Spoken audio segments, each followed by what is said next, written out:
Apis Cor.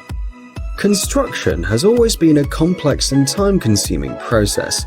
But as technology advances, this has changed. The construction of new buildings using 3D printing is one of the most popular processes on the market today. The novelty of this industry is mobile printing. The Apis Cor 3D mobile printer prints while inside the building under construction. It is a rotating arm with a single point coverage area of 132 square meters.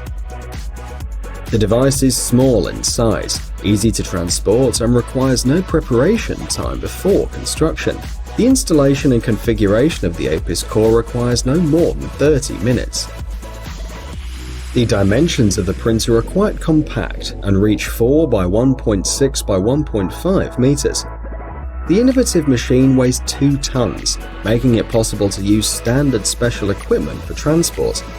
Another distinctive feature is the number of people needed to work with Apis Cor. 2 trained workers can fully control the entire process, including the material flow. For the printing of the construction, fiber concrete, a kind of cement concrete, is used. In this way, the material is dispensed and applied layer by layer, reducing the possibility of construction waste to zero.